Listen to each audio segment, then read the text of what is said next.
This program is brought to you by Surya Concretex Cement, Bharosa Wahi, Pehchan Nahi, and co-presented by Gargia Toyota, Steering Trust, Driving Innovation.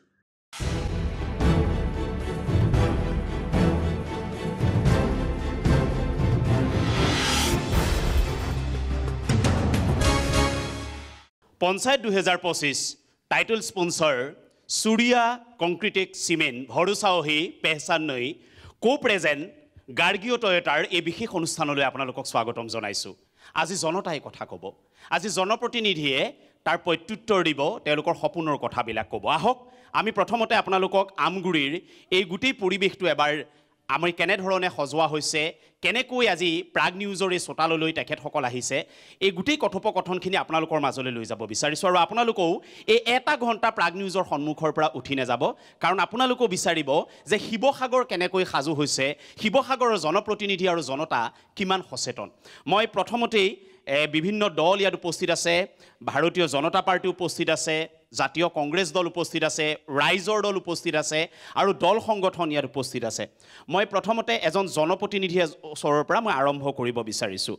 ডিঙিত গামোচাখন দেখিয়ে গম পাইছো যে আপুনি এবাৰ নমস্কাৰটো দি সাজু হৈছে তেনেকুৱা লাগিছে যদি উঠি দিয়ক মান ভাল পাম মই প্ৰথমতে ক'ব লাগে যে কোন দলৰ পৰা আপুনি ৰাইজৰ কাষলৈ গৈছে এবাৰ আৰু আপুনি কি পদবীত উঠিছে জয়জয়তেই মই এই প্ৰাগ পৰিয়াললৈ সহস্ৰ প্ৰণিপাত জনাইছোঁ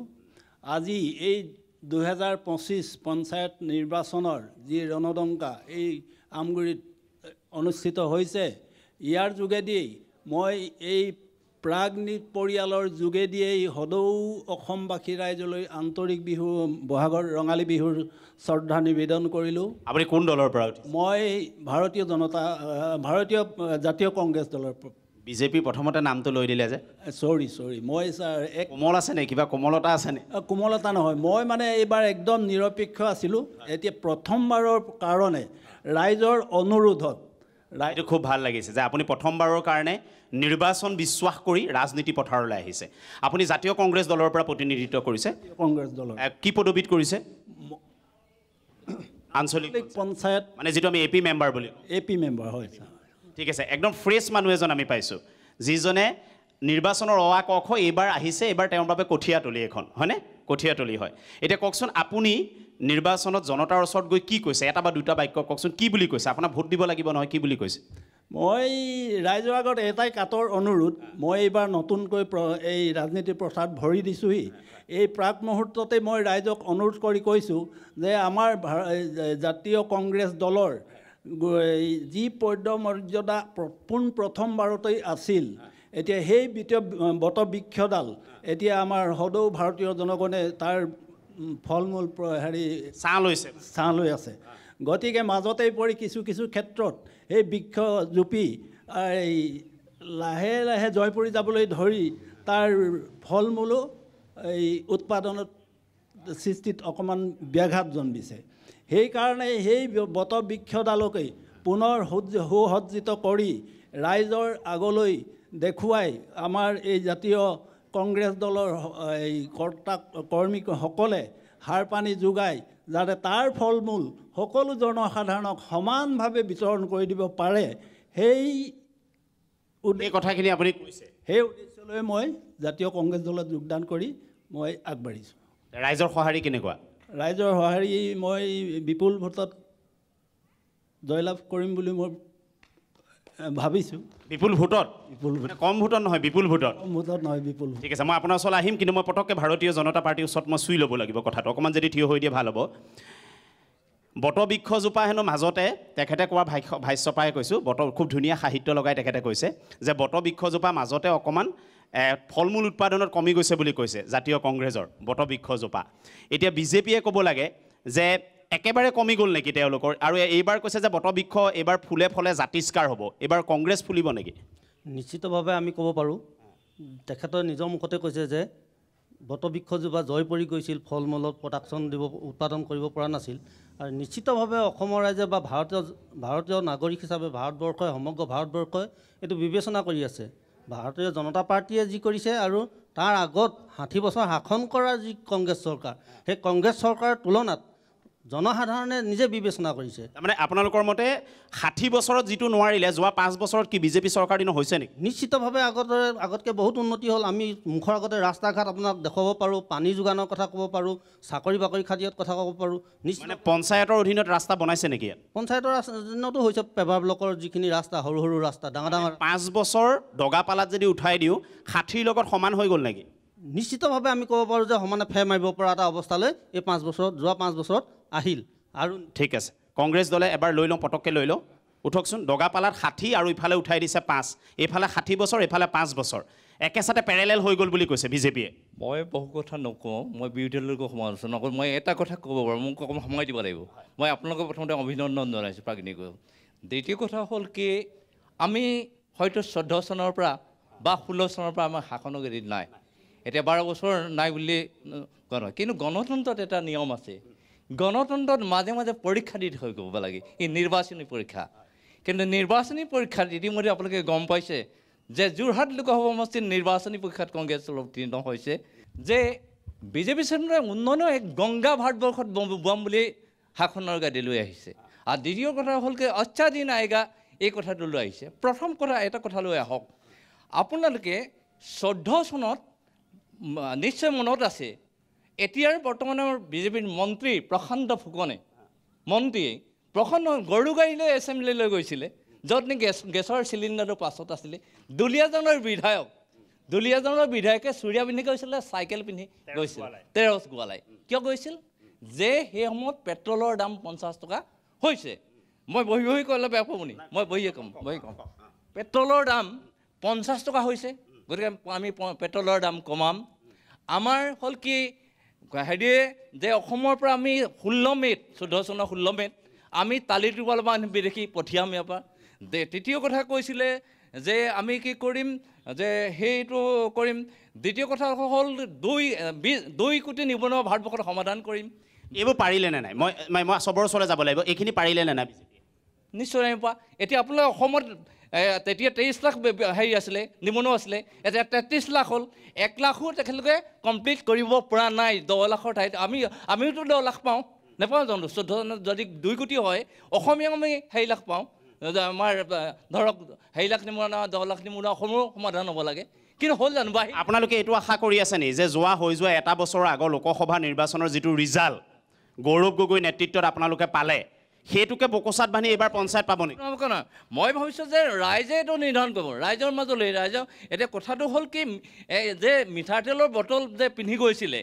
মিঠাতেলৰ শাক পাচলি বটল, মিঠাতেল পিঁয়াজ পিন্ধি যে গৈছিলে, এতিয়া মিঠাতেলৰ দাম 80 টকা কৰিম বুলি কৈছিলে, এতিয়া কিমান? সেইটো প্ৰশ্ন কৰিব। মই এই গোটেই কথাটোত অকণমান নিৰপেক্ষতালৈ যাম। এতিয়া অকণমান নিৰপেক্ষতালৈ যাম। মই অকণমান সংগঠনসমূহৰ ওচৰত আহিব লাগিব।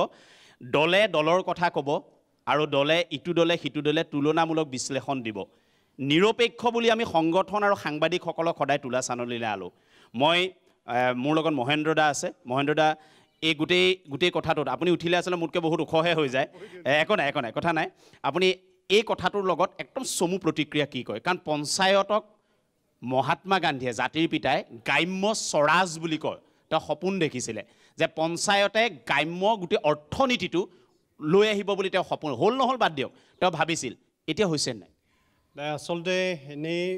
বহাগ বা ৰঙালী বিহু চলি আছে, তাতে আকৌ পঞ্চায়ত ইলেকশ্যন, গতিকে গোটেই গাঁৱৰ পৰিৱেশটো উদলি মুদলি হৈ আছে। তাতে প্ৰাগ নিউজে আজি গোটেই খবৰ ল'বলৈ আপোনালোকে ইয়ালৈ অহাৰ কাৰণে আমি আপোনালোকক ধন্যবাদ জ্ঞাপন কৰিছোঁ। এতিয়া কথাটো হৈছে এনেকুৱা ধৰণৰ, আমি কোন দলে কি কৰিছে সেই কথাটো ক'বলৈ নাযাওঁ।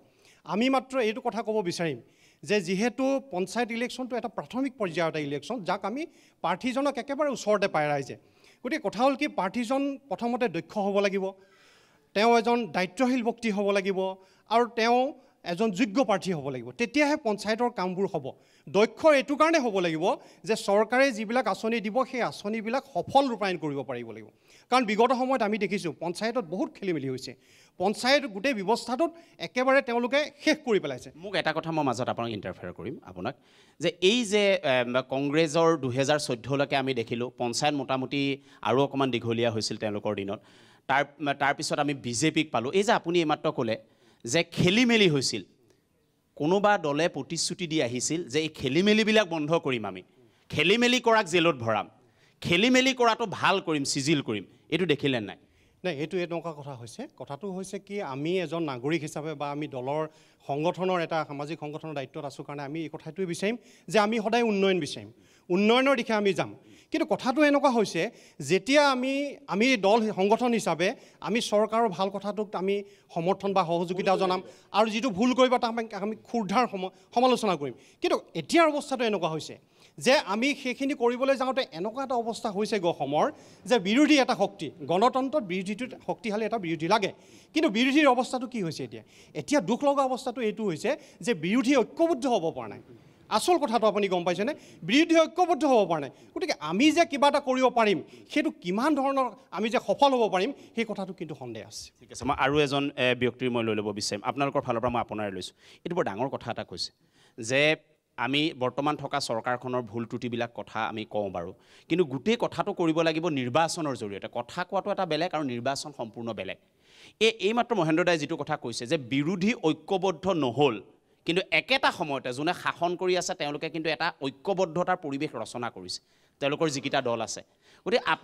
আপোনাৰ দৃষ্টিৰে আগন্তুক নিৰ্বাচনৰ পৰিৱেশটো কেনে হ'ব বুলি ভাবে? প্ৰথম কথাটোৱে ক'ব লাগিব যে গণতন্ত্ৰৰ যি ৰক্ষা কৰিব লাগিছে চৰকাৰখনে ৰক্ষা কৰিব পৰা নাই, কাৰণ সম্পূৰ্ণ হিটলাৰী এটা ব্যৱস্থা কৰিছে মানে এতিয়া চৰকাৰখনে। কাৰণ এইটো কাৰণে ক'ব লাগিব আমি কথাখিনি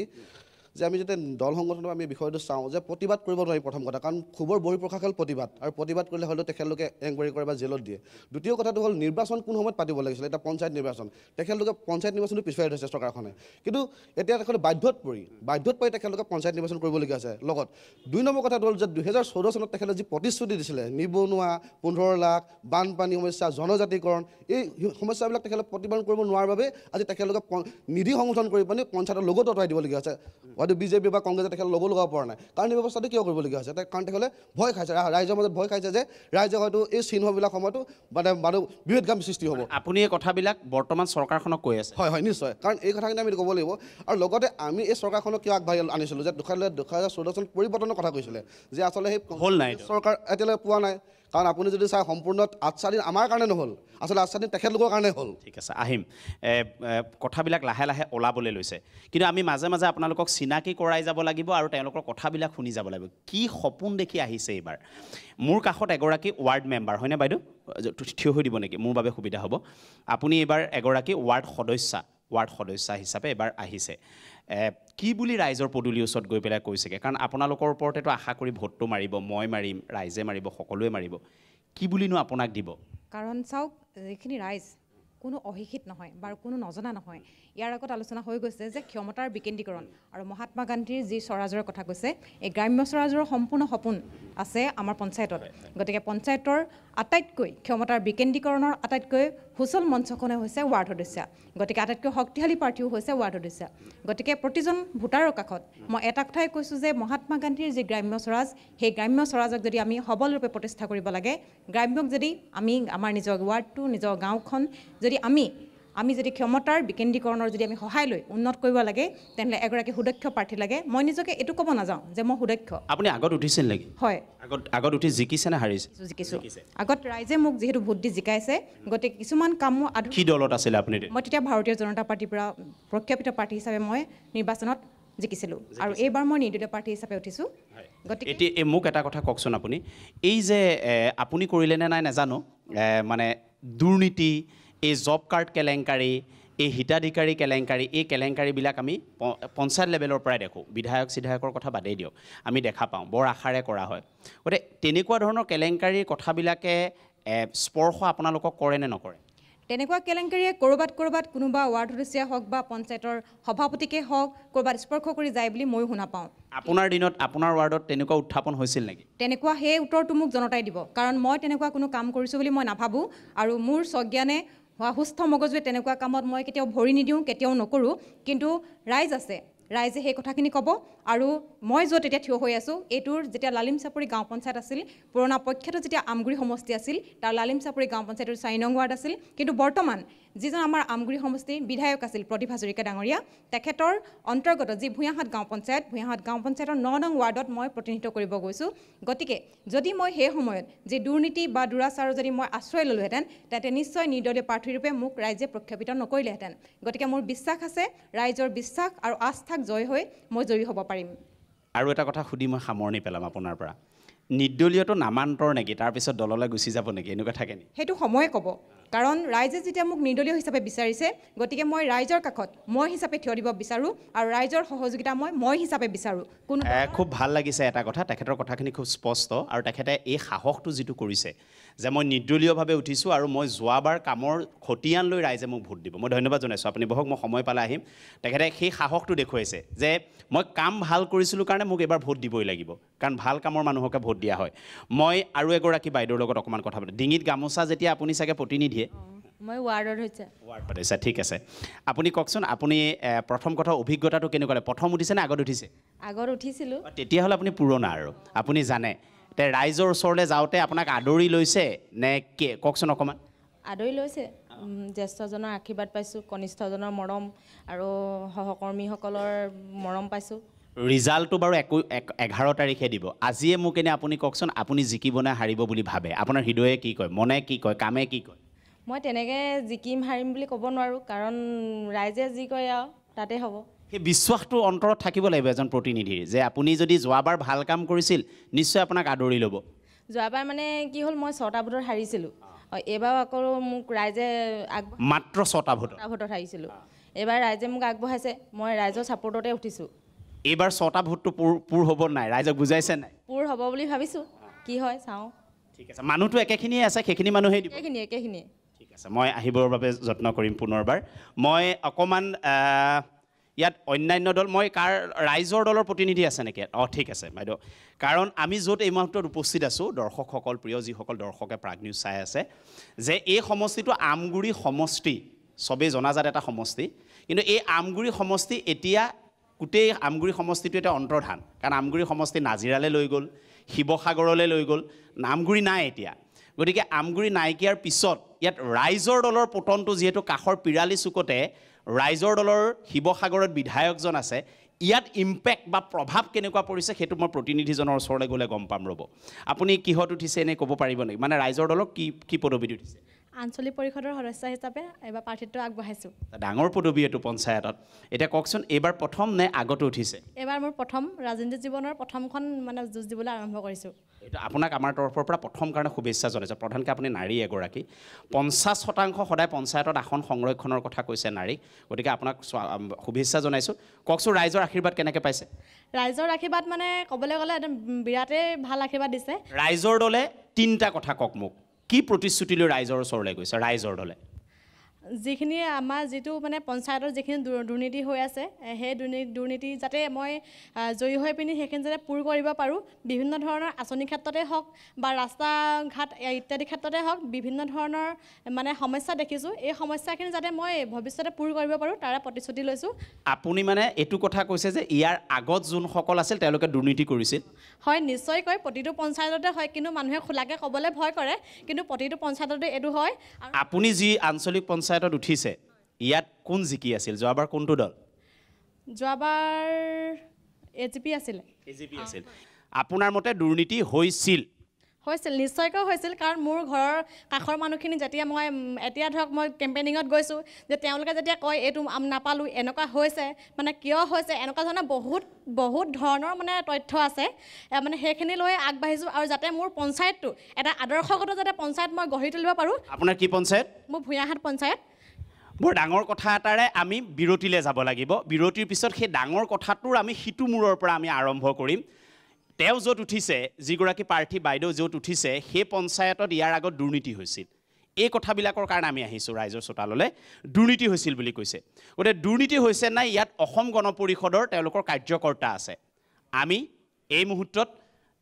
বিৰতিলৈ যাব বিচাৰিছোঁ বিৰতিৰ পিছত আপোনালোকক পঞ্চায়ত 2025 লৈ আকৌ উভতি আহিম আৰু উত্তৰ বিচাৰিম অসম গণ পৰিষদৰ পৰা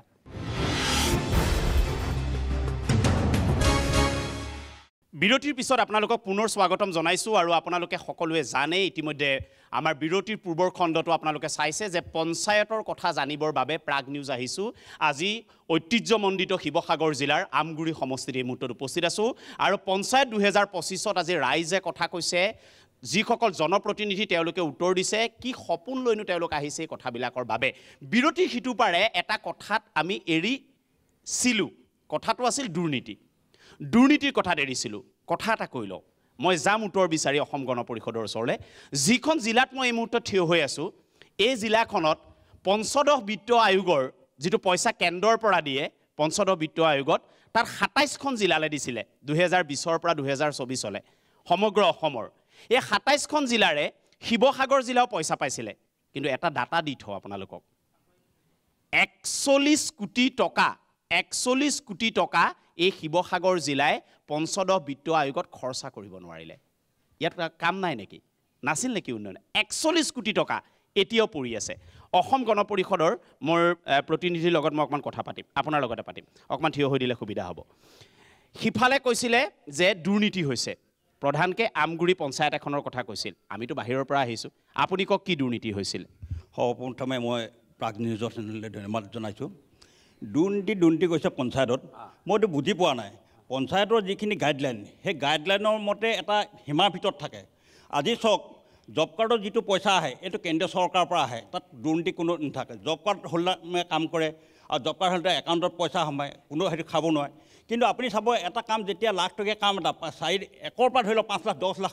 যেতিয়া কাম এটা আৰম্ভ কৰিব তাত গোটেই ৰাইজসকল আহিব তাত বহি কাম নকৰে কামৰ নামত অকল বনডাল ছিগি দিব মানে যিসকলে জব কাৰ্ড পায় তেওঁলোকে কাম নকৰাকৈ হাজিৰাটো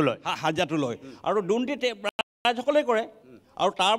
বিনিময়ত পঞ্চায়ত বাইদেউ কি কৈছে এইফালে এটা মাইক্ৰফোন দিব লাগে মাইক্ৰফোন এটা এইফালে দিয়ক আৰু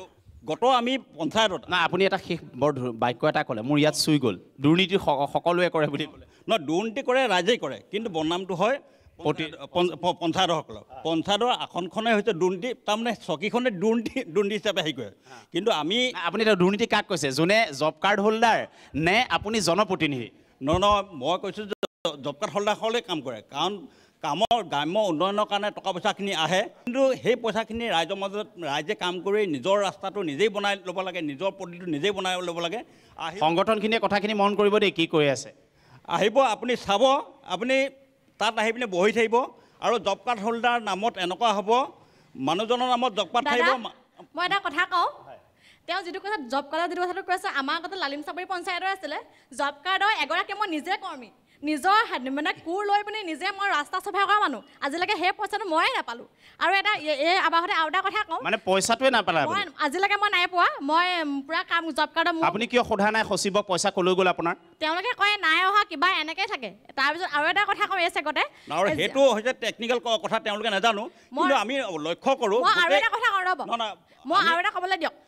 যিহেতু এতিয়া অৰুণোদয়ৰ কথাটো হৈ আছে দেই মই অৰুণোদয়ৰ কথাটো কৈ আছোঁ এতিয়া মানে হেৰি আমাৰ এনেকুৱা লালিম চাপৰি পঞ্চায়তত মানে 4জনীয়া গোটে লগ লাগি পিনি কিছুমান আঁচনি কাটিছে তাৰ বিকল্প স্বৰূপে লৈছে গাঁওবুঢ়াখিনি কাৰণ মোৰ মানুহজন এজন নিজেই গাঁওবুঢ়া গাঁও প্ৰধান হিচাপে মানে তেওঁলোকক মানে টাৰ্গেট কৰিছে যে এওঁলোকক মানে হেৰি কৰিব লাগে যে এওঁলোকক মানে বঢ়াব লাগে বা কিবা এটা তাৰমানে ডমিনেশ্যন কৰিব লাগে কিন্তু আপোনালোকক মই এই মঞ্চৰ পৰা সকীয়াই দিছোঁ যাতে এনেকুৱা ধৰণৰ দুৰ্নীতি নকৰে মানুহক মানে কোনে কৰিছে দুৰ্নীতিটো ক'ত অসম গণ নহয় পঞ্চায়ত বুলি ক'লে আপুনি নহ'ব মানে সেই পঞ্চায়তত কোন আছিল অসম গণ পৰিষদ নে বিজেপি নে কংগ্ৰেছ নে কোন আছিল বিজেপি মই জনামতে বিজেপি আৰু এজেবি মানুহ আছিলে বুলি মই জানিছোঁ বাইদেউ দিয়ক আপুনি এইফালে এটা মাইক্ৰফোন দিয়া কোন আছিলে বাইদেউ এইফালে দিয়া আমি আমাৰ নিচিনা সাধাৰণ মানে খাটি খোৱা মানুহ যাতে আপোনালোকে অন্যায় নকৰে আৰু ভৱিষ্যতেও যাতে এইটো অন্যায় নকৰে মই এখন অঞ্চলৰ পৰা আপোনালোকক সকীয়াই দিছোঁ অৰুণোদয় আঁচনিটো এনেকুৱা হৈছে পঞ্চায়ত বৰ ডাঙৰ কথা কৈছে পঞ্চায়তৰ এটা আপোনালোকে স্বীকাৰ কৰে নাই ইয়াত অসম গণ পৰিষদৰ বিধায়ক বহি আছে এতিয়াও দুৰ্নীতি হৈছে আমি দেখোঁ পঞ্চায়তত দুৰ্নীতি নহয় পঞ্চায়তত আজি পঞ্চায়ততে দুৰ্নীতি কৰে কোনে তোমালোকৰ নিচিনা মানুহে কৰা তোমালোকৰ নিচিনা মানুহে মোৰ অৰুণোদয়টো আৰু অৰুণোদয় আঁচনিটো শুনক অৰুণোদয় আঁচনিটো কিন্তু দুখী এনেকুৱা আঁচনি বিধৱা বিকলাংগ বিয়া নোসোমোৱা এইসকলৰ আঁচনিৰ কাৰণে আৰু শেষ পৰ্যায় আছে ৰেচন কাৰ্ড হোল্ডাৰ যি ৰেচন কাৰ্ড হোল্ডাৰ BPL সকলৰ কাৰণে আছিলে আৰু এতিয়া এনেকুৱা হৈছে ঘৰে ঘৰে অৰুণোদয় আঁচনি লাগে তাৰমানে এনেকুৱা হৈছে আৰু চৰকাৰৰ পৰা টাৰ্গেট এটা আহে 100 কিন্তু এপ্লাই কৰে 1000 আৰু সেই আঁচনিখন কেনেকৈ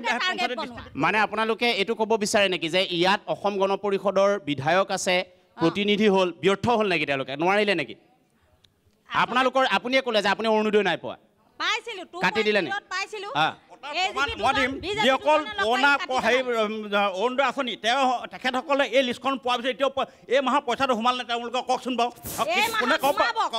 পাৰিব নি ক'ব পাৰিব নি অৰুণোদয় আঁচনিটো কাটিলে বুলি আমাৰ ওচৰৰ ৰাজ্য এখন নাগালেণ্ড ৰাজ্য আপুনি চাওক নগাসকলে কয় বেয়াটো চব আমাকে দিবি ভালটো তহঁতিয়ে ল'বি মই কথা পাতি যাব লাগিব মই না বাইদেৱে এটা ডাঙৰ অভিযোগ আনিছে মই এজন যদি মই এনে এজন মই নহয় মোৰ নিচিনা বহুত মহিলা আছে ইয়াত হয় হয় মই অকমান মই আহি আছো মই আপোনাৰ ওচৰত আহি আছো সব এওঁলোকৰ নিচিনা মানুহে আদায় কৰি দিছে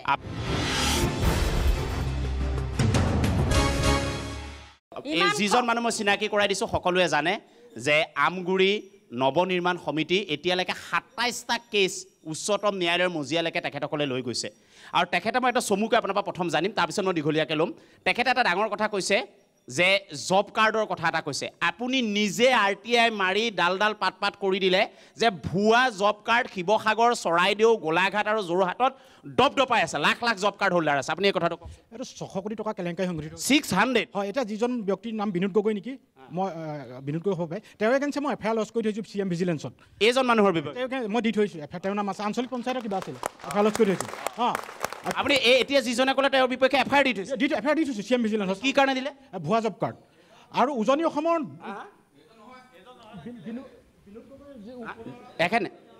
এখেত নহয় বিনোদ গগৈ বোলাজন আপুনি নহয় বুলি কৈছে বিনোদ গগৈ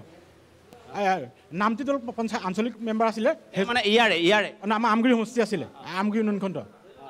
আৰু উজনি অসমৰ দুৰ্নীতি ঘাটি বুলি যদি কওঁ আমগুৰি কোন পঞ্চায়ত নামটি দল পঞ্চায়ত আছিলে উজনি অসমৰ দুৰ্নীতি ঘাটি বুলি যদি কওঁ আমগুৰি উন্নয়ন খণ্ড আৰু প্ৰথম কেলেংকাৰী ফাদিল কৰিবলৈ পাইছোঁ আমি আমগুৰি উন্নয়ন খণ্ডতে পাইছোঁ ভুৱা জব কাৰ্ড এজন ব্যক্তিৰ নামত 16টাকৈ জব কাৰ্ড ওলাইছিলে বিশেষকৈ ভূঞাহাট লালিম চাপৰি বৰবাম নামটি দল নামটিআলি আপোনাৰ পেঙেৰা আমগুৰি গাঁও আছে 10টা পঞ্চায়ত আছে লুটপাট কৰিলে গোটেই তথ্য সহায় কৈছোঁ আৰু চাওক এতিয়া আজি পেপাৰ পাইছে জনভূমিত ওলাইছে 600 কোটি কেলেংকাৰী অকল জব কাৰ্ডেই নহয় এই ভুৱা BPL আদি সৃষ্টি কৰি IOI ধন খালে আৰু আপোনাৰ বৃক্ষৰোপণ MG এনেকৈ যিখিনি বৃক্ষৰোপণৰ কথা কৈছোঁ বৃক্ষৰোপণৰ মানে গছ পুলি 2-3টা ৰুলে আৰু কোনো তাৰ বেয়া চেয়া নিদিলে সেইখিনি পইচা খালে আৰু আপোনাৰ SGSY স্বৰ্ণজনী স্বৰোজগাৰ আঁচনি অধীনত লুটপাট কৰিলে IBS আৰু এতিয়া নতুনকৈ কিবা অৰুণোদয় নে কি ওলাইছে সেইখনতো কথাটো ক'বই নালাগে খেলি মেলি কৰিছে কিন্তু আগৰ যিখিনি হিচাপ এই 600 কোটি মুঠতে বেলেগ ধৰণৰ লুটপাট 600 কোটি খালে আৰু আপুনি যিটো কথা অলপ আগত কৈছে যে মহাত্মা গান্ধী যিটো আপোনাৰ পঞ্চায়ত ৰাজ সেইটো নহয়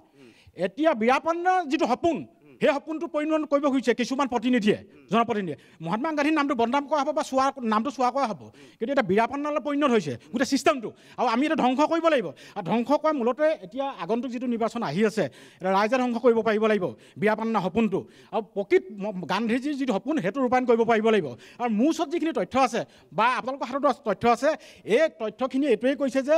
এই বিগত সময়ত যিখিনি পঞ্চায়ত চলি গ'ল সম্পূৰ্ণ গান্ধীজীৰ সপোন ৰূপায়ণ এই কথাটোত কিন্তু কংগ্ৰেছো জড়িত পুৰা জড়িত আছে 2006 পৰা আছে ধোৱাটো লক্ষীপাত নহয় কংগ্ৰেছো জড়িত আছে মই এতিয়া ৰাজনৈতিক দলৰ নাম নকওঁ কাৰণ মই ৰাজনৈতিক ব্যক্তি নহয় কিন্তু 2006 পৰা যিমানখিনি দল আছে যিমানখিনি শাসন কৰিছে গোটেইখিনি আহিব আৰু মই আহিম বিজেপি দলৰ লগত অকণমান কথা পাতিব লাগিব 2006 পৰা 2019 RTI মাৰিছে উচ্চ ন্যায়ালয়ৰ মজিয়া গৈছে 600 কোটি টকা কেলেংকাৰী ওলাইছে আটাইতকৈ বেছি এটা গৰ্ভস্থান হৈ গ'ল এই আমগুৰি এই 2006 পৰা 2014লৈকে কংগ্ৰেছ আমি ধৰি ল'লোঁ 16ৰ পৰা আপোনালোকক দিলে 14তকৈ 16ৰ পৰা আহিলে আপোনালোকে কিয় এইবিলাক বন্ধ কৰিব নোৱাৰিলে আমাৰ বন্ধ হৈছে কেলে নাই হোৱা কিয় এতিয়াতো তথ্য সহকাৰে হৈছে তথ্য সহকাৰে মানে আমাৰ দিনত কিমান আছে তেখেতে তথ্যটো দেখুৱাওক যেতিয়া নেকি আমাৰ হেৰি আহিলে কি বুলি কয় আমাৰ যেতিয়া ধৰক পঞ্চায়ত আমি পালোঁ আমি যেতিয়া মানে হেৰি পালোঁ মই কৈছোঁ আপুনি 16ৰ পৰা আমি ধৰিলোঁ 19ৰ পৰা পঞ্চায়ত হৈছে মানে 18ৰ পৰা আচলতে 18ৰ পৰা পঞ্চায়ত হৈছে মোক আপুনি দাদা অকণমান কওকচোন 18ৰ পৰা কেলেংকাৰী আছে নাই 18-19ত কেলেংকাৰী আছে নাই সংগঠিত হৈছে 19লৈকে আছে 19ত কাৰ চৰকাৰ আছিলে বিজেপি 19ত কাৰ চৰকাৰ আছিলে এতিয়া 19ত যিটো চৰকাৰ আছিলে সেই চৰকাৰৰ দিনত কেলেংকাৰী কিমান পাইছে তেখেতে জব কাৰ্ডত আপুনি কিমান কেলেংকাৰী পাইছে মোৰ 600 কোটি টকা কেলেংকাৰী সংগঠিত হৈছিলে গোলাঘাট যোৰহাট শিৱসাগৰ চৰাইদেউ আৰু আমাৰ শিৱসাগৰ আৰু দীৰ্ঘ সময় কংগ্ৰেছৰ নেতৃত্বত বেছি লুণ্ঠন হৈছিলে, সেইটো ক'বই লাগিব। কংগ্ৰেছত বিজেপিক বিশ্বাস কৰি দিছিলে, এই কথাটো আপোনালোকে পঞ্চায়তত এতিয়া ক'ব লাগিব ন মানুহক, আপোনালোকে বিশ্বাসটো দিব পাৰিছে নাই? বিশ্বাসটো দিব কেলৈ নোৱাৰিম? আমি পঞ্চায়তত যিমানখিনি এতিয়া আপোনালোকে দেখিব ৰাস্তা আছে, ৰাস্তাত যদি দুৰ্নীতি হৈছে তেখেতে দেখুৱাওক। যদি জব কাৰ্ডত দুৰ্নীতি হৈছে তেনেহ'লে তেখেতে উলিয়াই দিয়ক। কংগ্ৰেছ দল দুৰ্নীতি হৈছে নাই আপোনাৰ ইয়াত, হৈছে নে নাই হোৱা নাই? আপোনালোকৰ এইটো বিজেপি দলে কৈছে যে কোনো ৰাস্তা ঘাটত কোনো দুৰ্নীতি হোৱা নাই, কংগ্ৰেছৰ ফালৰ পৰা কওকচোন একো দুৰ্নীতি হোৱা নাই। সম্পূৰ্ণ দুৰ্নীতি হৈছে। এই ভূঞাহঁত যিটো আমাৰ 8 নং ৱাৰ্ডত আছে, তাৰ 6 নম্বৰ 8 নং ৱাৰ্ডৰ মই তেখেতক সুধিব বিচাৰিছোঁ যে তাত এটা ড্ৰেইন খনা হ'ল প্ৰায় 1,81,000 টকা, তাত কেইজন জব কাৰ্ড হোল্ডাৰে পইচা পালে আৰু কিমান খনা হ'ল তেখেতে ক'ব নোৱাৰে। আৰু এটা কথা আছে, বৰ্তমান যিজন তেখেতে কৈ আছে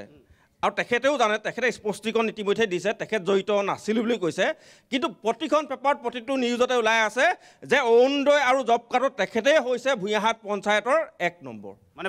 সোধক, তেখেতেও ক'ব এইটো। মই যিজনৰ ল'লোঁ এতিয়া, হয়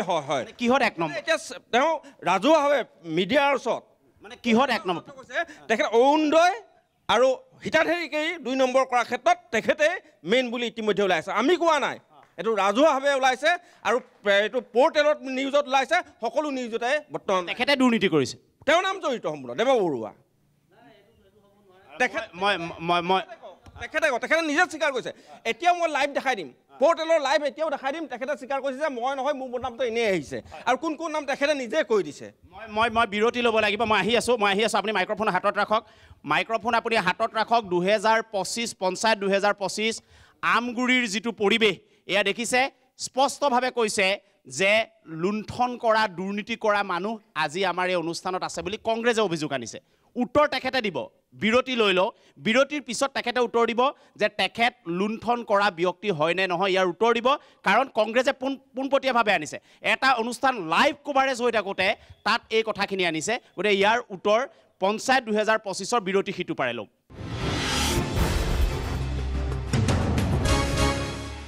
পুনৰ বিৰতিৰ পিছত আপোনালোকক স্বাগতম জনাইছোঁ। এই মুহূৰ্তত আমগুৰিত উপস্থিত আছোঁ। প্ৰাগ নিউজৰ বিশেষ অনুষ্ঠান পঞ্চায়তক লৈ ৰাইজৰ পদূলিলে প্ৰাগ নিউজ আহিছোঁ। আৰু পঞ্চায়ত 2025 এই মুহূৰ্তত গোটেই পৰিৱেশটো আপোনালোকে দেখিছে যে ইজনে সিজনক তেওঁলোকৰ কাৰ্যকালৰ সময়বিলাকক লৈ পেলাই পোনপটীয়াভাৱে তেখেতসকলৰ সন্মুখত প্ৰশ্ন উত্থাপিত কৰিছে। বিজেপি দললৈ আহিছোঁ, আপোনাক উঠক অকণমান, আপুনি ক'ব লাগে। বিৰতিৰ আগত আপোনাক পোনপটীয়াভাৱে কৈছে যে আপুনি সেই সময়ত পইচা খোৱা এজন মানুহ, উত্তৰটো দিয়ক। মোৰ উত্তৰটো শুনক। তেওঁ প্ৰথমে ক'লে অৰুণোদয়ৰ কথা, হয়, অৰুণোদয় দেৱয়ে কাটিলে। কোনে কাটিলে? দেৱ কয়, মোৰ নামটো দেৱ বুলি কয়, মানে এইটো উলিয়াই ফুৰিছে দেৱয়ে কাটিলে। আপুনি এই কথাটো কওক, আপুনি জড়িত আছেনে নাই? জড়িত নাই, কেনেকৈ কাটিব? নাম চাম কটা নাই, কাটিবলৈ জড়িত নাই, কাটিবলৈ অধিকাৰ কোনে দিব? এইটো এটা লাইভ, আপুনি এইটো লৈ লওক। তেখেত প্ৰথম কথা হ'ল পঞ্চায়তী ৰাজ যিটো ব্যৱস্থা, ব্যৱস্থাটো আপোনালোকে বা ইয়াত থকাসকলে জানি ল'ব লাগে। জব কাৰ্ডৰ কথাটো যিটো কৈছে, জব কাৰ্ডৰ কোনে কৈছে? জব কাৰ্ডত জিআৰছ আছে, ইঞ্জিনিয়াৰ আছে, ছেক্ৰেটাৰী আছে, তেখেতসকলৰ হাতৰ মুঠিত সেইটো বস্তু, এইটো কথা জানি লোৱাটো ভাল। তেখেতসকলক আপোনাক এটা প্ৰশ্ন, তেখেতসকলক আপোনালোকে সুবিধা দিছে নাই? সুবিধা দিয়া কথা নহয়। আজি যদি কোনোবাই এজনে যদি মিছা ব্লেম কৰি দিয়ে, কোনোবাই যদি ব্লেম এটা দিয়ে, মই যদি তেখেতক কওঁ তেখেতে গাড়ী খুন্দাই মানুহ মাৰিছিলে, ই কি সত্য হ'ব পাৰে নেকি? নাই, সেইটো হ'ব নোৱাৰে। সেইটোৱে কথা। কোনোবাই ক'ব পাৰে, কিন্তু কোনোবাই ক'ব পাৰিলে যে কোনোবা এজন দুখী হ'ব, এইটো হ'ব নোৱাৰে নহয়। কেতিয়াও এইটো কেতিয়াও হ'ব নোৱাৰে। পঞ্চায়তী ব্যৱস্থা জানি ল'ব লাগিব। আপোনালোকে এইটো কওক। অকণমান হস্তক্ষেপ কৰিম। এখেতে কৈছে যে পঞ্চায়তী ৰাজ ব্যৱস্থাত বিভিন্ন ধৰণৰ পদবী থাকে, সেই পদবীবিলাকে আছে, গতিকে কৰিব নোৱাৰে। আপুনি কৈছে যে তেওঁলোকক কৰিবলৈ বাধ্য কৰাইছে, সেইকাৰণে ভুৱা জব কাৰ্ড হোল্ডাৰ ওলাইছে, আপুনি কৈছে। আৰু জব কাৰ্ডৰ কেলেংকাৰী হৈছেতো 100%, সকলোৱে জানে, এইটো 100%। বিজেপি দলৰ পৰা কৈছে যে ইমান ডাঙৰ ডাঙৰ পদবী থকাৰ পিছত আমাৰ বিজেপি দলৰ কোনো প্ৰতিনিধিয়ে ইয়াক সলাব নোৱাৰে। কিন্তু আপুনি কথা কৈ থাকোঁতে এটা অভিযোগ আনিছে, উঠক, আপুনি উঠক। কি ক'লে পঞ্চায়তৰ কথা? নহয়, তেখেতৰ প্ৰতিনিধি লালিন চাবৈ পঞ্চায়তত 5 বছৰ কাল কৰি গ'ল, আৰু সেইজনৰ নেতৃত্বতে দুৰ্নীতি হৈ গৈছে। কোনজন? নাম কি? শশাংক গগৈ, মানে কংগ্ৰেছ দলৰ। কেতিয়া এইটো নহয়, ৰ'ব শুনক, কংগ্ৰেছ দলৰ পৰা জয়ী হৈ তেওঁ এবছৰে কাৰ্যকাল, 6 মাহ কাৰ্যকালত বিজেপিত গ'ল, বিজেপি দলত যোগদান কৰিছে। এতিয়া বৰ্তমানটো কংগ্ৰেছতে আছে তেখেত। এতিয়াও ক'ত কংগ্ৰেছত আছে বিজেপি দলত যোগদান কৰি তেখেতে সম্পূৰ্ণ কাম কৰি আছে তেখেতে এতিয়াও শশাংক গগৈ আৰু তেখেতক কৈছে কিয় টানি টানি নিলে শুনক কি ক'লে শুনক মই কৈছোঁ যে কংগ্ৰেছৰ তেখেতসকলৰ যিটো দুৰ্নীতি পাহাৰত তেওঁ বাচিবৰ কাৰণে আজি বিজেপি আশ্ৰয় ল'বলৈ আহিছিল কিন্তু আজি তাৰিখত যোৱা লোকসভা নিৰ্বাচনো তেখেতে কংগ্ৰেছৰ হৈ কাম কৰিছে তথ্য আছে আমাৰ লগত সঁচাকৈ মই সমবেদনা জ্ঞাপন কৰিছোঁ বিজেপি যিসকল কৰ্মকৰ্তা আছে পুৰণা একচুৱেলি মই ভাবিছোঁ এই যে অলপ আগত কওঁ তেখেতসকলৰ এটা মেচিন আছে আমি গা ধুবলৈ কি কৰোঁ আমি এখন কাপোৰ পিন্ধি আমি গা ধুওঁ বা চাবোন তাবোন দি ধুওঁ তেখেতসকলে কাপোৰে কানিয়ে মেচিনত সোমোৱাই দিয়ে একেবাৰে ক্লিন হৈ যায় মানে ৱাশ্বিং মেচিন আমাৰ কংগ্ৰেছৰ যিমানখিনি বেয়া মানুহ আছিলে আপোনালোকে এই মানুহবোৰ কেলে লয় হিমন্ত বিশ্ব শৰ্মাৰ পৰা লালিন চাবৰি পঞ্চায়ত শশাংক গগৈলৈকে ৱাশ্বিং মেচিনত ভৰাই দিলে দুৰ্নীতি কৰাৰ কাৰণে বিজেপি মানুহবোৰ কংগ্ৰেছত থাকিব নোৱাৰা এটা অৱস্থা হৈছে কাৰণে বিজেপি কংগ্ৰেছ এনেকুৱা চৰাচৰি গান্ধী পৰিয়ালৰ নামত চলি আছে গোটেই কংগ্ৰেছ দল আপোনালোকে এই মানে যিসকল দুৰ্নীতিমুক্ত আপোনালোকে কিয় লয় দুৰ্নীতিমুক্ত বুলি আপুনি দুৰ্নীতিযুক্ত মানুহবোৰক কিয় লয় দুৰ্নীতিযুক্ত মানুহক আমি প্ৰশ্ৰয় নিদিওঁ আপোনালোকৰ তাতে ৱাশ্বিং মেচিন হ'ল বুলি কৈছে তেখেতেহে কৈছে সেইটো কথা সেইটো তেখেতেহে কৈছে কথা কিন্তু কাইলৈ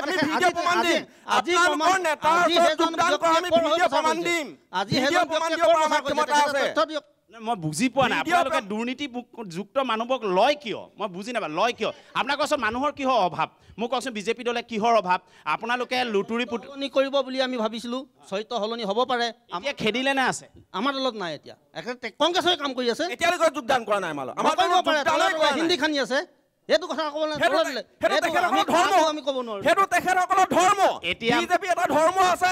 এইখিনিয়ে ধৰ্ম উঠক অকণমান উঠক বৰ কথাটো আপোনালোকে দেখিছেনে এতিয়া আমি আজি এই অনুষ্ঠান দেখুৱাই থাকিব লগা হৈছে যোনে চাই আছে লাখ লাখ মানুহে চাই আছে এবাৰ ৱাশ্বিং মেচিন এবাৰ দুৰ্নীতিযুক্ত এই কথাবোৰ কৈ আছে আমি তেনে মানুহ বিচাৰোঁ নেকি সেই মানুহবোৰক আমি ভোট দি পেলাই জিকাই পঠিয়ালে কি লাভ হ'ব হয় আচলতে এটা কথা যে পঞ্চায়তী ৰাজ ব্যৱস্থাত আচলতে যিজন প্ৰাৰ্থী থাকে প্ৰাৰ্থীজন আপোনাৰ ভোটাৰসকলৰ একদম নিচে কাষতে থাকে আৰু তেওঁলোকে যেতিয়া দুৰ্নীতি কৰে কিন্তু এই ৰাইজসকলৰ এটা দায়িত্ব থাকে যে তেওঁলোকক আচলতে পিছৰ সময়ত তেওঁলোকক চান্স দিব নালাগে আৰু এটা কথা সঁচা যে যিসকল দুৰ্নীতি কৰে এই দুৰ্নীতি কৰা মানুহসকলে কিন্তু আমি দেখা পাইছোঁ যে আমি নিৰপেক্ষ মানুহ হিচাপে এটা কথা আমি দেখি আছোঁ বহুতকেইজন আমগুৰিত ইয়াত বহুতকেইজন আছে যে দুৰ্নীতি কৰে তাৰ পিছৰ পৰ্যায়ত মানে যেতিয়া তেওঁ বাচিবলৈ হয় কেছ এখন লাগে তাৰপিছত তেওঁ কংগ্ৰেছ দলত যোগদান কি বিজেপি দলত যোগদান কৰে আৰু যোগদানৰ পিছত তেওঁৰ যিখিনি কেছ থাকে সেইসমূহ সম্পূৰ্ণৰূপে নাইকিয়া হৈ যায় এইটো সঁচা এইটো দেখা পোৱা গৈছে এই কথাখিনি আচলতে আমি এটা কথা আজি মানে আপোনালোকৰ আপুনি এইটো মানে এই কথাটো ক'ব এই মানুহবোৰক লয় কিয় সেইটো এটা প্ৰশ্ন হয়নে নহয় হয় এটা প্ৰশ্ন এইটো তেওঁলোকে আচলতে কি কাৰণে লয় যে তেওঁলোকে যিসকলে দুৰ্নীতি কৰে আকৌ তেওঁলোকক কি কাৰণে আঁকোৱালি লয় সেইটো এটা ডাঙৰ প্ৰশ্ন তেওঁলোকক যদি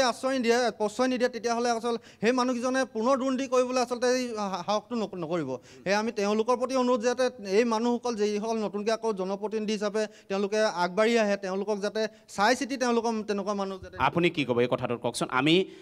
মহামানৱ মহাত্মা গান্ধীৰ কথা বাদ দিছোঁ আৰু এইটো আমি কোৱা এটা ডাইলগলৈ ৰূপান্তৰিত হৈছে আমি কিন্তু এটা কথা আমিতো পিৰালি চুকৰ মানুহ চিনি পোৱা মানুহজনকে ভোট দিওঁ অতি বিশ্বাসেৰে ভোট দিওঁ সেই বিশ্বাস আস্থাবিলাক এদিন ডাষ্টবিনত পেলাই দুৰ্নীতিযুক্ত হৈ পৰে এই কথাটোৰ পৰিৱৰ্তন আহিব নাই এইটো বিশ্বাস কৰে নে নাই আৰু ৰাইজলৈ আপোনাৰ বাৰ্তা কি চাওক গণতন্ত্ৰত পঞ্চায়তৰ ব্যৱস্থা এটা আছে কিন্তু গাঁৱৰ উন্নয়ন বা সামাজিকভাৱে উন্নয়ন কৰা এটা দায়িত্ব আছে চৰকাৰৰ কিন্তু এই ক্ষেত্ৰত দেখা যায় আজিৰ তাৰিখত যিসকল প্ৰতিনিধি আহিছে তেওঁলোকে সকলোৱে কৈছে আমি নিৰ্দলীয় প্ৰাৰ্থী কিন্তু যেতিয়া যোগদান কৰিব তেওঁলোকে পাৰ্টি হৈ যায় গতিকে তেওঁলোকক মই এটাই অনুৰোধ জনাব বিচাৰোঁ যে তেওঁলোকে যেতিয়া গাঁও সভা অনুষ্ঠিত কৰে সেই গাঁও সভা অনুষ্ঠিত কিন্তু প্ৰত্যেকজন সদস্য বা প্ৰত্যেকটো দলৰ সদস্যক মাতি কিন্তু গাঁও সভা অনুষ্ঠিত নকৰে তেওঁ নিৰ্দিষ্ট নিজৰ গণ্ডিত থাকি বিজেপি হওক কংগ্ৰেছ হওক বা এজেপি হওক বা বিভিন্ন ৰাইজৰ দলে হওক তেওঁলোকে প্ৰতিনিধি পাতি কিন্তু গাঁও সভাত নিৰ্দিষ্ট ব্যক্তিকহে জব কাৰ্ডে হওক বা বিভিন্ন প্ৰান্তত যিসকলে হিতাধিকাৰী সৃষ্টি কৰে তেওঁলোকক দিয়া দেখা যায় গতিকে তাত দুৰ্নীতি ওলাই পৰিছে কিন্তু আপোনালোকে হয়তো জানে কংগ্ৰেছ চৰকাৰ দিনৰ পৰা আজিৰ তাৰিখলৈকে উন্নয়ন নামত big zero' Amguri big zero' য'ত সমষ্টি নাইকিয়া হ'ল আপুনি এই কথাটোত আচৰিত হয়নে যে 41 কোটি টকা খৰচা কৰিব নোৱাৰিলে এইটোত আচৰিত হৈছেনে আচৰিত কথা এইটো দুৰ্নীতিগ্ৰস্ত হ'লে ক'ত পাৰিব খৰচ কৰিব গতিকে আপুনি ধুৰালিকে চাওক এতিয়া চৰকাৰে ধুৰালিটো কি কৰিলে ইয়াৰ পৰা আপুনি যাব নোৱাৰে নামটিলৈকে যাব নোৱাৰে আপুনি হয়তো নিজেই কৈছে জানে গতিকে উন্নয়ন নামত বিগ জিৰ' আমগুৰিত চৰকাৰক মই এইটো কথা আহ্বান জনাব বিচাৰোঁ যদি যিসকল প্ৰতিনিধি নিৰ্বাচিত হ'ব এই প্ৰতিনিধিসকলে ৰাইজৰ হৈ কাম কৰক বা ৰাইজক লৈ কাম কৰক, যাতে বিজেপিক লৈ কাম নকৰিব, কংগ্ৰেছক লৈ কাম নকৰিব বা ৰাইজৰ দলক লৈ কাম নকৰিব। গতিকে সমস্ত ৰাইজক একত্ৰিত কৰি যাতে সামাজিকভাৱে উন্নয়ন কৰিবৰ কাৰণে সদৌ টাইম ছাত্ৰৰ তৰফৰ পৰা আহ্বান জনাইছোঁ। টাই আহোম ছাত্ৰ সন্থাৰ পৰা এটা ডাঙৰ আহ্বান। এজন প্ৰতিনিধি মই চুই লওঁ, তেওঁক এবাৰ চুই ল'ব বিচাৰিছোঁ ইয়াৰ পৰাই। আপুনি মানে কি পদবীত এইবাৰ প্ৰতিদ্বন্দ্বিতা কৰিছে? মই ৱাৰ্ডৰ সদস্য। ঠিক আছে, কি কৈছেগৈ ৰাইজক, কি কৈছে আপুনি? আপোনালোকৰতো পালেহিয়ে নহয়, আৰু দুদিনহে আছে। হয়, আগত যি 5 বছৰ হেৰি হ'ল দুৰ্নীতি হ'ল, মই তাকে চাই পিনে মোক ৰাইজেও তুলিলে আৰু এতিয়া। মানে আপুনি দুৰ্নীতি নকৰে? মই দুৰ্নীতি নকৰোঁ, মই ৰাইজক আগৰ পৰাই ৰাইজৰ লগতে লাগি থাকোঁ মই। আপুনি এই দুৰ্নীতিটো দেখি খং উঠিয়ে উঠিছে নেকি? খং উঠি পিনে মই চেলেঞ্জত হেৰি কৰিছোঁ, লাগি পিনে হেৰি কৰিছোঁ, উঠিছোঁ এবাৰ। এতিয়া আপুনি দুৰ্নীতি নকৰে ঠিক আছে, আপোনাৰ চাৰিওফালে গোটেইখিনি যদি দুৰ্নীতি মানুহ হয়, আপোনাক যদি কয় যে সেই গোটেইখিনিয়ে যদি কয় কৰি মানে গোটেইখিনিয়ে দুৰ্নীতিযুক্ত, তেতিয়া কি হ'ব? তেওঁলোকক বুজাব লাগিব মই। পাৰিব নাই ছিষ্টেমটো সলাব লাগিব, তেওঁলোকক সলাব লাগিব মই সেইকাৰণে উঠিছোঁ এবাৰ। আপোনাৰ পৰা আশা কৰিছোঁ বাৰু এই যাতে কথাষাৰ যেতিয়া আকৌ 30ত আহিম আপোনাৰ ওচৰলৈ, এনেকৈ আহিমতো, সেইদিনা যাতে কোনোবা মানুহে এনেকৈ আঙুলিয়াই নোটোৱাই যে আপুনিও পইচা খালে বুলি। হা, ঠিক আছে, সেইদিনা আমি সুধিমেই। হ'ব, আগলৈ আহক, এইফালে আহক। কওক। ভাইটি বিশ্বজিৎ গগৈ নহয় জানো, মাইনা বুলি আমি চিনি পাওঁ। তেখেতে এইবাৰ অৰুণোদয় এপ্লাইৰ ক্ষেত্ৰত এখেতৰ মাক এজন পেঞ্চন হোল্ডাৰ, তেওঁ মাকৰ পেঞ্চন থকাৰ পিছত অৰুণোদয় এপ্লাই কৰিছে। মই তেতিয়া কৈছোঁ তোমাৰ মায়ে পেঞ্চন পাইছে, তুমি নোপোৱা, এইটো এপ্লাই নকৰিবা। তেওঁ সেইটোতে খং হাই কৰি পিনি মোক ফেচবুকত যিখিনি অপমান কৰিলে, এইজনে হৈছে সেইজন জনপ্ৰতিনিধি উঠিছে এখেত ভাৰতীয় দুৰ্নীতি নকৰ মোক ক'বলৈ দিয়ক। তেওঁ নিজৰ ৱাইফো হেৰি ৱাইফ কয় আৰু নবৌৱেক, ৱাইফ আৰু নবৌৱেক দুগৰাকীয়ে পাই আছে, এজন মাষ্টৰ কৰে।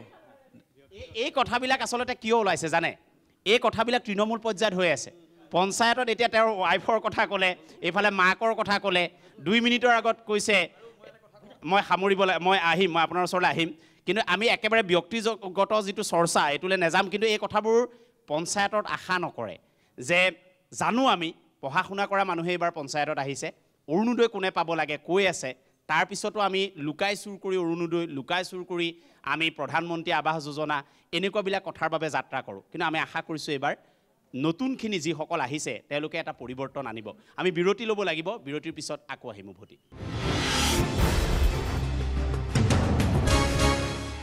বিৰতিৰ পিছত আমি আপোনালোকক লৈ আহিছোঁ আজিৰ এই পঞ্চায়ত 2025 আমগুৰিলৈ লৈ আহিছোঁ। আহক, য'ত থিয় হৈ আছোঁ এই শিৱসাগৰ জিলাত 41 কোটি টকা খৰচা কৰিব নোৱাৰিলে পঞ্চদশ বিত্ত আয়োগত। এই শিৱসাগৰ জিলাকে সাঙুৰি পেলাই 4খন জিলাৰ মাজত 600 কোটি টকাৰ কেলেংকাৰী। 4খন, যোৰহাট, শিৱসাগৰ, চৰাইদেউ, গোলাঘাট মিলাই 600 কোটি টকাৰ কেলেংকাৰী ইয়াত 2006 পৰা 2019ৰ ভিতৰত। কি কথা কৈছোঁ মনত পৰিছে আপোনালোকৰ? 41 কোটি 600 কোটি খোৱা খৰচ কৰিব নোৱাৰা, কিন্তু পঞ্চায়তত পইচা দিয়ে তৃণমূল পৰ্যায়ৰ উন্নয়নৰ বাবে। এই কথাকেইটাৰ পৰা মই আপোনাৰ পৰা বিচাৰিম, তাৰ কাৰণে আমি পঞ্চায়ত পাতোঁ নেকি, তাৰ কাৰণে আমি গ্ৰাম্য স্বৰাজৰ কথাবিলাক কওঁ নেকি? আচলতে কেলেংকাৰীটো কোনে কৰে? কেলেংকাৰীটো কৰে বৰ্তমান সময়ত যিবিলাক প্ৰতিনিধি আছে। আপোনালোকে দেখিছে ৱাৰ্ড মেম্বাৰজন পঠিয়াই এটা ককাই ভাই দল। মই কৈছোঁ এতিয়া কংগ্ৰেছো ভাল নহয়, আৰু ককাই ভাই দল বুলি ক'লে AGP আৰু BJP দুয়োটা ককাই ভাই দল। তেওঁলোকে কি কৰিছে, তেওঁলোকে যদি ৱাৰ্ড মেম্বাৰজন তেওঁলোকৰ পৰা জিকিও যায় নহয়, সেই ৱাৰ্ড মেম্বাৰগৰাকীয়ে ৱাৰ্ড সদস্যগৰাকীয়ে কিন্তু নিজস্ব মতে কাম কৰিব নোৱাৰে। তেওঁলোকৰ ওপৰলাৰ তেওঁক যি কণ্ট্ৰল কৰি আছে তেওঁলোকৰ মতে চলিব লাগিব। যিহেতু মই দেখিছোঁ যে অৰুণোদয়ৰ মানুহখিনি যিখিনি যোগ্য ব্যক্তি আছিলে, যোগ্য ব্যক্তিখিনিক লৈ পেলাই মই নিদি তেওঁলোকে অযোগ্য ব্যক্তিবিলাকক দিছে। কিন্তু সেইটো লৈ পেলাই আমি আন্দোলন কৰিছোঁ, দেখিছোঁ যে লিষ্টবিলাক উলিয়াইছোঁ। মই নাজিৰা সমষ্টি, আমগুৰি সমষ্টি গোটেই লিষ্টবিলাক উলিয়াইছোঁ। তাত দেখিছোঁ যে 2জনকৈ মানে পৰ্যবেক্ষক, 2জনকৈ BJP আৰু 2জনকৈ AGP, তেওঁলোকে এই নামবিলাক চহী কৰি দিছে, আৰু তেওঁলোকে গোটেই কামটো কৰিছে, কোনখিনিয়ে পাব লাগে কোনখিনিয়ে পাব নালাগে। এইটো কথা কয় নেকি? মানে কি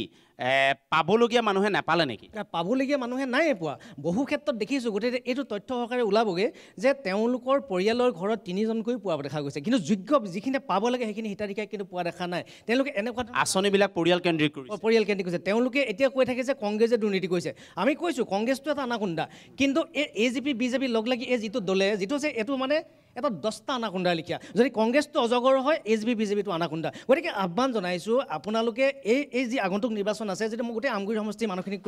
সমষ্টিক লৈ কৈছোঁ যে আমগুৰি সমষ্টিটো ইতিমধ্যে আজিকেইজন যাৰ বিধায়ক আছিল প্ৰতিভা হাজৰিকা অসম গণ পৰিষদৰ তাত বিজেপিয়ে ৰখাই মাত নামাৰি দিলে আমগুৰি সমষ্টিটো থাকিব লাগে বুলি অসম গণ পৰিষদৰ নামাৰি দিলে আমগুৰি সমষ্টি চাপা হৈ গুচি গ'ল গতিকে লৈ পেলাই তেওঁলোকে পুনৰ এই পঞ্চায়তৰ কাম কিজাবিলাক পঞ্চায়তবিলাকো যে কৰিবলৈ পঠাই নিদিব সেইটো কিন্তু দিগদাৰ আছে গতিকে এটা চাব লাগে মই আহিম মই দাদা চমুকৈ আচলতে দুৰ্নীতিৰ কথা ওলাই আছে পঞ্চায়তৰ কথা ওলাই আছে কিন্তু মই এটা কথা কওঁ এই কেইদিনৰ আগৰ ইতিহাস পাহৰি যায় আমাৰ মানুহে আজি কংগ্ৰেছে দুৰ্নীতিৰ কথা কৈ আছে কংগ্ৰেছৰ ইতিহাসটো তেখেতসকলে ভালকৈ চালেই হ'ল দেখোন একো ডাঙৰ কথা নহয় মই কাকো দোষ দিবলৈ নাযাওঁ আৰু মই এটা কথা কওঁ দুৰ্নীতি যদি কথা কওঁ আটাইতকৈ বেছি দুৰ্নীতি আমাৰ সংগঠনখিনিৰ আজি সংগঠন ছাত্ৰ সংগঠনৰ ছাত্ৰ নোহোৱাকৈ গোটেইবোৰে সংগঠন কৰি আছে তাতকৈ দুৰ্নীতি আছে নেকি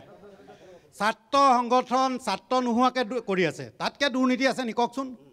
মানে ছাত্ৰ নোহোৱাকৈ তেওঁ ছাত্ৰ তেনেহ'লে দুৰ্নীতিটো এনেকুৱালৈ শিপাইছে মানে আপোনাৰ কথা দলে নাই কৰা সংগঠনে মানে এইটো এটা কথা ক'ব লাগিব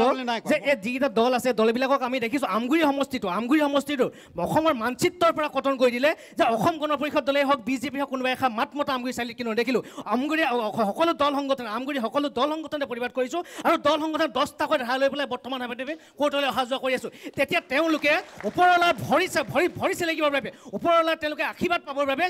মাত নামাৰি ঘৰত কি তেওঁলোকৰ গাত জাতীয়তাবাদ নাই নেকি তেওঁলোকে অসমীয়া নহয় নেকি শব্দটো অন্তত হেৰি নক'ব আপোনালোকে ছাত্ৰ সংগঠন আপুনি প্ৰথমতে ছাত্ৰ সংগঠন যিখিনি আপুনি টাৰ্গেট কৰিছে সেই ছাত্ৰ সংগঠনখিনি সংবিধানখন প্ৰথমতে পঢ়ি চাই ল'ব তাৰপিছত আপুনি সেই কথাটো আমি দেখিছোঁ ছাত্ৰ নামটো যদি ছাত্ৰ নহয় কেনেকৈ হ'ব ঠিক আছে এতিয়া আমি সেইটোৰ কথা পতাই নাই ইয়াত আপোনালোকৰ বিপক্ষে কৈছে যে এখেতে আৰু এটা কথা কৈছে যে কোনোবা ৱাৰ্ড মেম্বাৰ দলৰ মতে চলে দলৰ মতেই চলিব দলৰ পৰা আজি কংগ্ৰেছৰ পৰা উঠিছে কংগ্ৰেছৰ মতেই চলিব বিজেপিৰ পৰা উঠিছে বিজেপিৰ মতেই চলিব এইটো কথা হ'লি কাইলৈ অখিল গগৈ যদি আছে অখিল গগৈ মতেই চলিব নাই চলা নেকি তেখেতসকল গতিকেলৈ এই কথাখিনি হয়তো এজন অখিল গগৈ আছে কাৰণে তেওঁলোকে উপলব্ধি কৰিব পৰা নাই আটাইতকৈ ডাঙৰ কথাটো মই কৈছোঁ যে মোৰ যদি সেইটো ভুল আছে তেওঁলোকে প্ৰমাণ কৰি দিয়ক আৰু দুৰ্নীতি যদি মই ইমান দীঘলীয়াকৈ ক'ব নোৱাৰোঁ দুৰ্নীতি এইগৰাকীয়ে অলপ আগতে ক'লে তেওঁ জব কাৰ্ডৰ পইচা নাপালে এইটো এটা সাধাৰণ কথা আছিলে তেওঁ কেইদিন আহিলে জিলা মই মোৰ পঞ্চায়ত অফিচৰ দাঁতিত মোৰ ঘৰ মই দেখোঁ পঞ্চায়ত অফিচটোত কি অৱস্থা নাহিলে তেওঁ ঠিক আছে মই অকণমান আপোনাৰ পৰা বিচাৰিম আপুনি কোনোবা সংগঠন মই ৰাইজৰ দলৰ কৰ্মী এতিয়া বিজেপিৰ শুনিলোঁ অসম গণ পৰিষদৰ শুনিলোঁ কংগ্ৰেছৰ শুনিলোঁ ৰাইজৰ দলৰ এগৰাকী প্ৰতিনিধি অৱশ্যে স্পষ্ট কৈছে তেওঁ কিবা এটা কথা আপুনি কি ক'ব মই ৰাইজৰ দলৰ মানে এজন কৰ্মী হয় কৰ্মী হিচাপে আমি এতিয়া বিৰোধী পাৰ্টি কোনো দলৰ বদনাম গাবলৈ নাযাওঁ হা কোনো কাৰ কি দুৰ্নীতি হৈছে সেইখিনি আমি ক'বলৈ নাযাওঁ আমাৰ উদ্দেশ্য এটাই আমাৰ যিখিনি এতিয়া প্ৰতিনিধি উঠাইছোঁ গোটেইখিনি পঢ়া শুনা প্ৰতিনিধি আৰু এতিয়া আপুনি যিটো কথা কৈছে 41 কোটি টকা খৰচ কৰিব নোৱাৰা এটা পৰ্যায় এই শিৱসাগৰ জিলাত চলি আছে তো এনেকুৱা এটা পৰ্যায় মানে আমি চলাৰ কাৰণে আমাৰ প্ৰতিনিধিসকল এনেকৈ পঢ়া শুনা প্ৰতিনিধি উঠাইছোঁ আৰু তেখেতে আপোনালোকে এইটো ক'ব বিচাৰিছে যে আগন্তুক দিনত যদি আপোনালোকৰ পঞ্চায়ত আহে তেতিয়াহ'লে এই যিবিলাক হৈছে এইবিলাক নহয় এইবিলাক আমি নোহোৱা কৰি এখন প্ৰত্যেকখন পঞ্চায়তে আদৰ্শ পঞ্চায়ত মই তেখেতক এটা প্ৰশ্ন সুধিব বিচাৰোঁ যে এই শিৱসাগৰ জিলাৰ যি দুৰ্নীতিৰ কথা কৈছে শিৱসাগৰ জিলাৰ শিৱসাগৰ সমষ্টিৰ বিধায়ক কোন নহয় মই দুৰ্নীতিৰ কথা এতিয়ালৈকে কোনো দুৰ্নীতিৰ কথা মই কোৱা নাই মই ৰাইজৰ দলৰ কৰ্মী হিচাপে আহিছোঁ বিত্ত আয়োগৰ যি 41 কোটি টকা তেওঁ খৰচ কৰিব নোৱাৰিলে বুলি কৈছে তাৰ শিৱসাগৰ সমষ্টি শিৱসাগৰ মই জিলা কৈছোঁ জিলাত খৰচ হয় অকল বিধায়ক সমষ্টি হৈছে শিৱসাগৰ সমষ্টি সেই শিৱসাগৰ সমষ্টিৰ বিধায়কজন কোন ৰাইজৰ দলৰ প্ৰতিনিধি বুলি তাইক কোৱাৰ কাৰণে কৈছোঁ মই কিন্তু নিৰ্দলীয় প্ৰাৰ্থীহে তেওঁ বাইদেৱে যিটো কথা কৈছে আপুনি শিৱসাগৰ সমষ্টিৰ বিধায়কজনক ইয়ালৈকে টানি আনিছে এতিয়ালৈকে আপুনি বিধানসভাত যিজন আমাৰ বিধায়ক আপোনালোকৰ মিত্ৰজোঁটৰ যিজন বিধায়ক বান্দৰৰ কথা কোৱাৰ বাহিৰে আজিৰ তাৰিখলৈকে কোনো ধৰণৰ কথা এষাৰ তেওঁ মাত মাতিব নোৱাৰিলে বিধানসভাত অকল বান্দৰৰ কথা ক'বলৈ গ'ল অখিল গগৈ ডাঙৰীয়াই যেতিয়া জাজি নদী মথাউৰিৰ কথা কৈছিলে তেতিয়া বিধানসভাত এখেতে এইটো কথা নস্বাত কৰিছে এখেত নিৰ্দলীয় এখেতে এইটো আপোনাৰ খুব হ'ল যে প্ৰদীপ হাজৰিকা মানে ইয়াৰ তেখেতে বান্দৰৰ কথাহে ক'লে বান্দৰৰ কথা ক'লে আজিৰ তাৰিখলৈকে আমি মোৰ কাষতে ঘৰ বান্দৰৰ সমস্যাৰ কথাৰ বাহিৰে আজিৰ তাৰিখলৈকে বিধানসভাত কোনো এটা বিষয়ত মাত মাতিব নোৱাৰা বিধায়কজনে বৰ্তমান সময়ত আমি দেখিবলৈ পালোঁ অখিল গগৈ ডাঙৰীয়াই যেতিয়া জাজি নদীৰ মথাউৰিৰ কথা ক'লে তেতিয়া কিন্তু তেওঁ বিধানসভাত উঠি পিনি কৈছে যে মই আমগুৰি বিধায়কজন ইয়াত বহি আছোঁ কিন্তু আজি কি ভাষাৰে তেওঁ কি হিচাপে তেওঁ ক'লে মানে এই সমষ্টিটো শেষ কৰি জাজিৰ কথাটো তেওঁ ক'ব লাগিছিল হয় তেওঁ ক'ব লাগিছিলে তেওঁ কিন্তু কৈছে যে মই জাজি আমগুৰি বিধায়ক ইয়াত থিয় হৈ আছোঁ ইয়াত বহি আছোঁ কিন্তু কি কাৰণে অখিল গগৈয়ে এই কথাষাৰ ক'ব তেনেকুৱা ধৰণৰ মানসিকতাৰে যদি আমাৰ মানুহবিলাকে যদি ৰাজনীতি কৰিবলৈ যায় তেতিয়াহ'লে আমাৰ দেশখন কোনো বা আমাৰ ঠিক আছে মই গৈ আছোঁ মই 2 মিনিট আপোনাৰ পৰা মই 30 ছেকেণ্ডত মই কাৰো বিষয়ে কোনো পাৰ্টিৰ বিষয়ে ক'ব নাজানো নকওঁ কিন্তু আমাৰ এটা অনুৰোধ ৰাইজক দেই এই পঞ্চায়ত নিৰ্বাচনত উপযুক্ত প্ৰাৰ্থীজনক ভোট দিয়ক আমি যলৈকে ভোট বিচাৰোঁ দল নহয় মানুহজন চাই ভোট দিয়ক তেতিয়াহে আমাৰ দেশৰ উন্নতি হ'ব চবৰ এতিয়া মানুহজন ভাল হ'লে তেওঁ পৰিৱৰ্তন কৰিব পাৰিব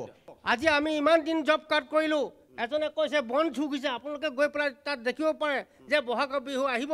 আমি জব কাৰ্ড কৰি পেলাই তাত পইচা আমি বিহু খাম আৰু 3 মাহ হৈ গ'ল জব কাৰ্ডৰ পইচা নাই জব কাৰ্ডৰ পইচা নাই পোৱা মই বিডিঅ ওচৰলৈ গৈছোঁ আমকৈ মই বিডিঅ ওচৰত নমস্কাৰ কৰিছোঁ যে কি হ'ল যে পইচাটো ষ্টেটলৈ অহা নাই আপোনালোকে কেলৈ কাম কৰিছিলে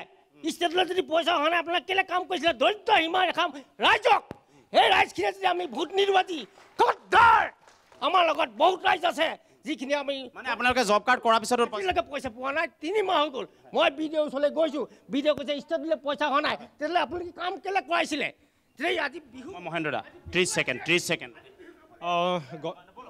এতিয়া কথা হ'ল এইটো যে গণতন্ত্ৰত ৰাইজে ৰজা ৰাইজৰ হাততে চাবিটো থাকে গত সময়খিনিৰ পঞ্চায়তৰ যি বৃহৎ দুৰ্নীতি আমি দেখিলোঁ সেই গোটেইখিনি নিৰ্মূল কৰিবৰ কাৰণে আচলতে ৰাইজৰ হাততে চাবিটো আছে এতিয়া ৰাইজে উপযুক্তজনক ভোট দি পেলাই জিকাব লাগে কাৰণ নিজৰ চুবুৰীটো আৰু নিজৰ অঞ্চলটোক আমি সুস্থ কৰিব লাগিব আপোনাৰ ওচৰলৈ এটা চমুকৈ দুখোজ আগলৈ আহক আমগুৰি সমষ্টিৰ বিধায়কজনৰ যিটো কথা কৈছে বান্দৰৰ কথা কৈছিলে কিন্তু তেখেতক মই আজি আমাৰ অখিল গগৈয়ে মানে বিধানসভাত অনবৰত এটা মানে মূৰ্খামিভাৱে চিঞৰাৰ বাদে শিৱসাগৰ সমষ্টিত কি কাম কৰিলে সেইটো চাওক আৰু আমগুৰি সমষ্টিৰ বিধায়কজনে কি কাম কৰিলে তাৰ এটা হিচাপ কৰি যদি আপুনি উন্নয়ন হৈছে আমগুৰি সমষ্টিত আপোনালোকে প্ৰতিভা জয়কাৰে ইমান বছৰৰ পৰা যি কৰিলে সেইখিনি আমি দেখিলোঁ সমষ্টিও ৰাখিব নোৱাৰিলে উন্নয়ন বাদ দিয়ক আপুনি সমষ্টিও ৰাখিব নোৱাৰিলে প্ৰতিভা জয়কাৰে আমাৰ বিধায়কজনে আমগুৰি সমষ্টিটোকে খাই পেলালে কি কৈছে আপুনি কোৱাটো শুনিব লাগে কওকচোন তাৰপিছত মই গৈ আছোঁ কাউণ্টাৰ এটেক কোৱা এটা মন্তব্য দিছিল যে শিৱসাগৰ ৰাইজৰ সপোন মোক জেলৰ পৰা উলিওৱাটো আছিলে আৰু তাতে তেখেতৰ সপোন পূৰণ কৰি দিলে কি উন্নয়ন কৰিছে আমাক দেখুৱাই দিয়ক মানে শিৱসাগৰ বিধায়কে উন্নয়ন নাই কৰা হ'ব চেঙা সমষ্টি পাইগৈ তেখেত পাকিস্তান পাইগৈ যেতিয়া দলৰ যেতিয়া এজন সভাপতি হয় তেওঁ চেঙাৰ পৰা তেওঁ সকলোলৈকে যায় শিৱসাগৰ সমষ্টি আপোনাৰ যিটো গৰিসাগৰৰ পৰা নাজিৰালৈকে যিটো বৰালি নিৰ্মাণ কৰি আছে আপোনালোকে সেইবিলাক আপোনালোকে নেদেখা আচলতে আপোনালোক অন্ধভক্ত হৈ সেইটো বিধায়ক ফাণ্ড নহয় বিধায়ক ফাণ্ডৰ নহয় চৰকাৰী আনিছে সামৰিব লাগিব মই ভূঞাহাট পঞ্চায়তৰ 7 নং এতিয়া 6 নং ৱাৰ্ড হ'ল মই এগৰাকী ভুক্তভোগী মহিলা হয় একদম চমুৰ মই মানে কি হ'ল সমস্যাটো কি এৱাই ঘৰটো আহিছিলে মানে লিষ্টত নামো আহিছিলে মানুহজনে ডকুমেণ্টছো দিলেগে এই দাদা কোৱা নিচিনা এই দেৱ গগৈৰ নিচিনা মানুহে মোক ঘৰটো কাটি দিলে তাৰপিছত 2 নম্বৰতে তাৰমানে পঞ্চায়তৰ প্ৰেচিডেণ্টে মোবাইল ছুইচ অফ কৰি দিয়ে মোবাইল যদি মোৰ ঘৰটো কটাই নাই আপুনি দেখাব পাৰিব কি ভুল আছিলে এগৰাকী মই আৰম্ভ কৰিছিলোঁ মই সামৰণি পেলাম মই আৰম্ভ কৰিছিলোঁ জনপ্ৰতিনিধিৰ পৰা এই গোটেই অনুষ্ঠানটো প্ৰাগ নিউজে আৰম্ভ কৰিছিল জনপ্ৰতিনিধিৰ পৰা আৰু আমি সামৰণি পেলাইছোঁ এজন জনতাৰ পৰা জনপ্ৰতিনিধিক আমি সুধিছিলোঁ যে কি কৰিব তেওঁ কৈছিল আৰু সামৰণি পেলাব লগা হৈছে এজন বা এগৰাকী জনতাই নেপোৱা বেদনাৰ পৰা আমি সামৰিব লগা হৈছে এই বেদনা বাবে আমি ভোট নিদিওঁ এই বেদনাৰ বাবে আমি 5 বছৰৰ বাবে পঞ্চায়তৰ প্ৰতিনিধি জিকুৱাই নপঠিয়াওঁ এই বেদনা প্ৰশমিত কৰিবৰ বাবে পঞ্চায়তখন পতা হয় আৰু পঞ্চায়তৰ জনপ্ৰতিনিধিক ভোট দিয়া হয় তেওঁ ৱাৰ্ড মেম্বাৰে হওক আঞ্চলিক পঞ্চায়তে হওক জিলা পৰিষদে হওক বা গাঁও পঞ্চায়তৰ সভাপতি হওক আমি আশা কৰিম যে আগন্তুক 5 বছৰ বেদনাহীন হ'ব আমি আশা কৰিম আগন্তুক 5 বছৰ পঞ্চায়তে প্ৰত্যাশাবিলাক পূৰণ কৰিব তাৰ বাবে প্ৰাগ নিউজ আচলতে আহিছোঁ আমি আহিছোঁ প্ৰাগ নিউজ এইবাবে জনতাই কথা কওক জনপ্ৰতিনিধিয়ে শুনক আৰু সেই তাক চাবিকাঠি হিচাপে লৈ আগন্তুক 5 বছৰ কাম কৰক তাৰ বাবে পঞ্চায়ত 2025 লৈ আমি শিৱসাগৰ আহিছিলোঁ বিদায় লৈছোঁ শিৱসাগৰৰ পৰা আমগুৰিৰ পৰা বিদায় লৈছোঁ আশা কৰিম 2030ত যেতিয়া আহিম এই বদনাম এই বেদনা এই অসহনীয় যিবিলাক অভিযোগ এই অভিযোগবিলাক নাহিব বিদায় লৈছোঁ সমগ্ৰ প্ৰাগ নিউজ টিমে আমি ইয়াৰ পৰা বিদায় লৈছোঁ আশা কৰিম 2 তাৰিখৰ যি নিৰ্বাচন তাত সকলো দলে বলে ওলাই আহি আপোনালোকে ভোটদান কৰিব আৰু 11 তাৰিখে প্ৰত্যাশা ভৰা এক ফলাফল আপোনালোকে পাব বিদায় লৈছোঁ 2025 এই পঞ্চায়তৰ পৰা প্ৰাগ নিউজৰ বিশেষ অনুষ্ঠানৰ পৰা নমস্কাৰ